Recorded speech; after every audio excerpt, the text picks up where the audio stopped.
hello. I know what you're thinking. This is a weird way to start a presentation about artificial intelligence. But number one, I have a bad case of the old, and if I don't get out and move, sometimes later in the day, I don't want to move. So I have a ritual where I go on a walk that takes me about 45 minutes to an hour. Normally that walk is pretty silent. I might listen to music, and I have my buddy here, Crew. But more often than not, I talk to AI. Yes, I know that's weird, but I talk to artificial intelligence. And I use that as a moment of reflection. I can bounce off AI feedback. I can talk about local events. I can talk about national events. I can talk about the weather. But often I use it as a time to prepare for the day ahead, especially with things such as lessons, lesson plans. I'm one of those folks people that will wake up in the morning and sometimes I want to change my mind on the lesson that I had prepared for and I want to go a different direction. Well, with artificial intelligence, it's very easy to do that. By the time I'm done with my walk, I will have a lesson plan tooled for my new strategy, my new thought process. And I'm one of those people that has to have a lesson plan because I need something very grounded to keep me going. And I love that. Now, I know we don't have a lot of time today, so I don't want to belabor this point too long, but I want to give you a sample of what a conversation about anything, but a conversation with AI is for me in the morning. So bear with me. Let's have a short conversation with artificial intelligence. Good morning. Good morning. Hope you're starting the day off on a good note. If there's anything fun or just random on your mind, I'm here and ready to chat. Yeah, I'm on a walk this morning with my good dog Crew, kind of like how I normally do, and I'm talking to you. But this time around, I have some friends along for a virtual ride. I wanted to share to them how you and I talk in the mornings on our on my walk. And these are administrators. Oh, that's awesome. Well, welcome to your friends tagging along on this virtual walk. It's kind of like having a little morning coffee chat while you get your steps in. And hey, no pressure. I'm just here to help you show them how we usually roll in the mornings. Let me know if there's anything special you want to chat about, or if we just want to keep it nice and casual. I was telling them how often we chat about my lesson plans and preparing for my day at school, but also how you have great resources while I'm walking and you can look things up for me even though I'm out on the road. For example, can you tell us what happened in the North Carolina legislature yesterday when it comes to education? Absolutely, and that's exactly what I'm here for. So just to give your friends a quick peek behind the curtain, yesterday the North Carolina legislature did approve the stopgap spending measure as putting about $800 million into schools and infrastructure. Basically, they're trying to handle some urgent needs while they're still figuring out the bigger budget picture. So that's the kind of thing I can dig up while you're out walking the dog and everyone else can just enjoy the stroll. I also mentioned to them that you and I talk about lesson plans and sometimes develop lesson plans while I'm walking. And when I come back, I can basically tweak them a little and I have a great lesson plan. Yeah, that's a really neat part of how we do things. It's like having a brainstorming buddy who can help you sketch out ideas while you're just enjoying your walk. And then once you're back at your desk, you've got a solid draft ready to polish up. So whether it's lesson plans or checking on the latest school news, it's all about making your morning a little bit more productive and hopefully a lot more fun. So do you think it's going to bother them at all to see a sweaty guy walking a dog, even though this is a professional presentation? Honestly, I think you're totally fine. If anything, it just makes the whole vibe more real and relatable. I mean, people appreciate seeing that life and work can blend a little. Plus, you get to show that, hey, you can have a meaningful conversation and get some fresh air at the same time. So I wouldn't worry at all. Let them see the sweary guy with the dog version of you. It's just part of the charm. Well, thank you so much for being part of our conversation today. You're absolutely welcome. I'm glad I could be a little part of your walk and this chat with your friends. If they have any other questions or if there's anything else you want to dive into, just let me know. Otherwise, enjoy the rest of your walk. Let's start with the basics. We hear the term AI constantly. It's in the headlines, in commercials, in classrooms. But what are we actually talking about?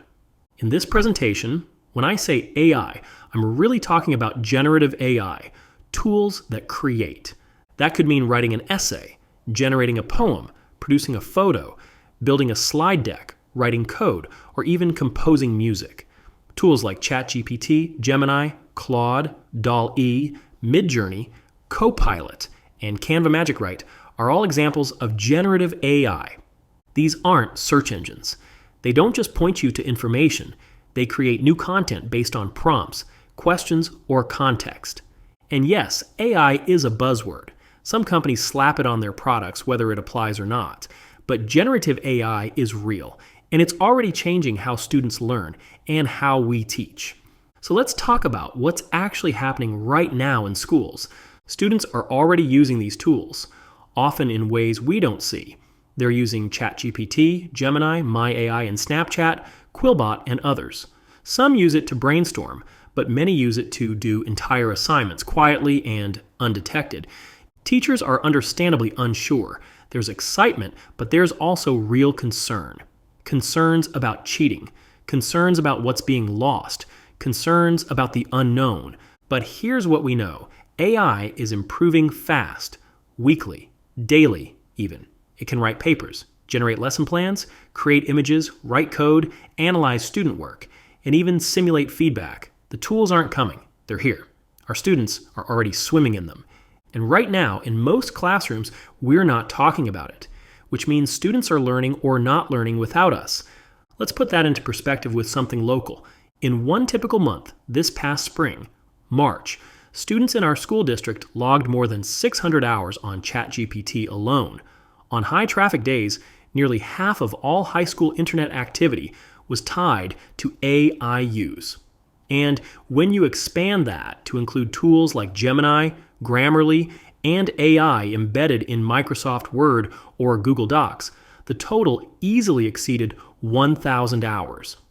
Most of these sessions were short. Some were no doubt productive, but many weren't. And what's most important is this: all of it happened in our buildings. I can speak to that firsthand. I'm a technology teacher. This past year, I've been honored with accolades that have truly been a highlight of my career. But in the spring of 2025, I had a moment that I won't forget. In my computer engineering class, guess what? I got bamboozled. My students were using AI quietly, cleverly, to complete study guides and prep materials I was treating as formative assessments. These were the check-ins I used to make sure they were learning, and I didn't know. I didn't even think to look for it. It wasn't until later, during what should have been a fun, low-stress review, that I realized they didn't know the material, not even close. It hit hard. It was frustrating, and to be honest, I was embarrassed. I knew AI was disrupting English. I knew math teachers were battling with photomath, but I thought I was safe. I thought my subject, my format, my engagement strategies made me immune. They didn't. What I've come to realize is that AI doesn't discriminate. It reaches every corner of our schools, quietly, invisibly, and at times destructively. But it also made me ask deeper questions. If AI can spit out the right answers, was I asking the right questions? Was I designing assessments that really demanded thinking? And when do students need to know the information versus know how to find it or verify it? These are the questions AI forces us to ask. My plan is to retool my approach. I'm learning to teach with AI, not around it. But that moment, that spring surprise, was the turning point. And it's why I feel so strongly that we have to talk about this openly, even when it's uncomfortable. Let's fast forward a bit. Now that we know AI is already in the classroom, quietly, invisibly, and powerfully, the question becomes, what do we do about it?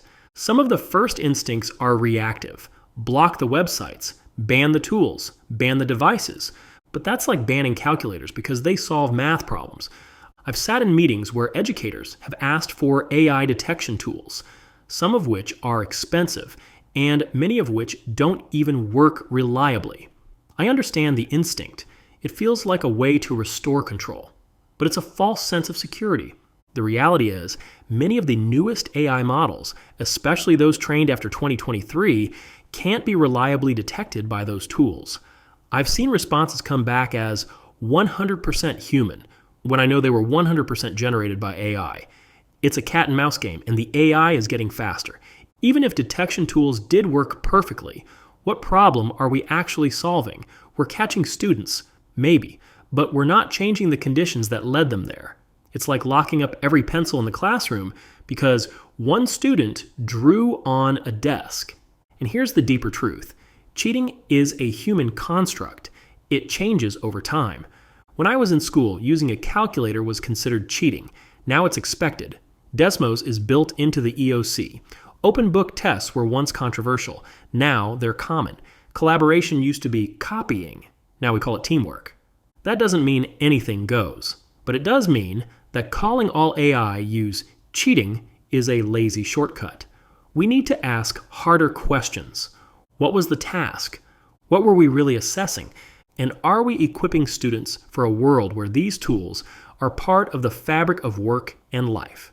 We can't punish our way into responsible AI use. We have to teach our way there.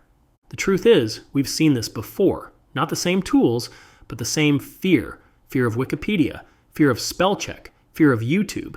And yet, in time, those tools became learning companions. What's different now is the speed and the depth of what AI can do. We're not just talking about spell check anymore. We're talking about tools that can simulate a student voice, replicate writing styles, summarize entire units, or generate a lesson plan with built-in differentiation, all faster than we can make a pot of coffee. That means we can't just tweak the old playbook. We have to reimagine parts of it. Instructionally, we'll need to ask ourselves, are we valuing process or just product? Are we rewarding speed or encouraging depth? Are we preparing students to ask questions or just answer them? Assessment is another key shift. Traditional assessments, especially low-rigor recall-based formats, can now be completed by AI in seconds. But that doesn't mean assessment is dead. It means it needs to evolve. We'll need more tasks that demand reflection, justification, iteration, collaboration, things that are harder to fake and more meaningful to demonstrate. And this shift isn't just for high schools or CTE or AP courses. It's K-12. If we don't give students developmentally appropriate opportunities to use these tools well, we risk them using them poorly or using them without understanding. And the most important shift, it's not about policing what students do with AI. It's about preparing them to do something powerful because of it. That's where we're headed. We're not building a future without AI. We're building one with it, intentionally, responsibly, and bravely. Across the country, and across the globe, educators are wrestling with what to do about artificial intelligence. Here in Columbus County, we've decided not to ignore it. We've decided to lead. We are forming a cross-functional K-12 committee of educators, leaders, and community voices to explore how artificial intelligence can be used responsibly and equitably in our schools. We're not just bringing in tech folks. We're including elementary teachers, language arts teachers, STEM educators, arts teachers, physical education, operations staff, and more. Because AI won't just affect one department, it's going to shape every part of how schools function and how students learn. Our approach starts with asking the right questions. Before we write policies or adopt tools, we're taking time to deeply understand what AI can do well, what AI can't do, and most importantly, what students need to be able to do with AI to be ready for the world ahead. UNESCO reminds us that AI may outperform humans in speed, data retrieval, and pattern analysis, but it still struggles with common sense, empathy, creativity, and moral reasoning. These are human strengths. So instead of fighting AI, we're preparing students to partner with it, to use it thoughtfully, to question it critically, to build on it creatively. But here's the truth. We don't have all the answers. This work is evolving, and it will continue to evolve. What we decide this year may not be what's best 2 years from now. That's not a flaw. That's the nature of leading during change. One of the hardest questions we're facing is also one of the most important. What's developmentally appropriate? There's no clear research yet, no consensus, and in many ways, we're building the plane while flying it. As a parent, I think about this all the time. My 8-year-old daughter is imaginative, curious, and still forming her academic foundation. If she were to use AI to write stories or complete assignments she doesn't fully understand, I worry her brain would soften before it's had a chance to stretch. She needs the friction of real thinking. She needs the space to fail and to try again. But my high schooler, he's in a different place. He loves small engines and old lawnmowers. Not long ago, I took him almost 70 miles to pick up a non-running Alice Chalmers lawn tractor, older than me and completely stripped of its wiring, and I didn't help him. Not one bit. He used ChatGPT to research, design a wiring diagram, order parts, and build a working harness from scratch. A few days later, the thing ran. At 14, that's real-world learning. That's what thoughtful, creative AI use can look like when the student is ready for it. So part of our work is about finding that balance, not just based on tools, but on readiness. And we're going to get some things wrong. We may give the green light to something that needs more guardrails, or hesitate in areas where AI could have helped. But that's part of leading with integrity, being reflective, flexible, and willing to adjust. So what will this committee actually do? In the fall, we'll begin with foundational work, building shared understanding. We'll look at what AI can and can't do, reflect on the student experience, and explore ethical, instructional, and developmental considerations. By late fall into early winter, the committee will draft a philosophy document, a short, values-based statement that articulates how we believe AI should fit into learning in Columbus County. This will help ground our decisions and provide clarity without creating hard policy just yet. In the second half of the year, we'll shift into practical work, developing grade band guidance, exploring classroom scenarios, identifying opportunities for pilot implementation, creating videos and resources to support staff. By spring, we hope to begin voluntary implementation, allowing teachers to try strategies, test guardrails, and give feedback. We'll collect insights along the way, not to evaluate people, but to help refine our collective understanding. This work won't end in one school year. The committee will evolve with the tools, with the research, and with our shared experiences. And that's the point. If we do this well, Columbus County can serve not only its own students, but possibly help lead the conversation regionally, maybe even statewide. Because if we don't do this, we risk letting AI shape our classrooms without any educator voice involved. But if we do it well, we prepare our students, not just to keep up, but to lead. We're not banning our way forward. We're building something grounded, intentional, and focused on kids, and we're doing it together. So let's come full circle. This presentation started with a simple walk. Me and a sweet yellow lab. I talk to AI the same way you might bounce ideas off a colleague or a friend. With artificial intelligence, we're not just talking about technology. We're talking about how we teach, how students learn, what we value, and what we're preparing them for. And what we're willing to wrestle with even when it's uncomfortable. And artificial intelligence is making a lot of people uncomfortable. We've seen how AI is already showing up in our classrooms. We've seen what happens when students use it without guidance. We've seen how fast it's changing and how easy it is to fall behind. But we have also seen the potential. We've seen students solve real world problems, create original work, and push themselves further when they use AI the correct way.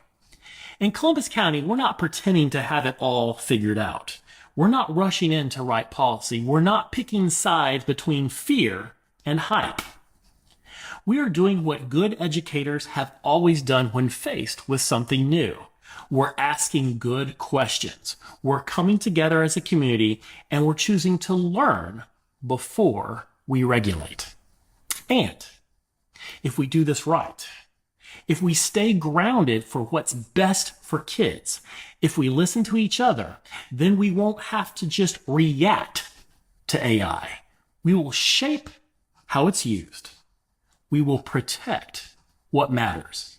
And we will prepare our students not for the past, but for what's coming next.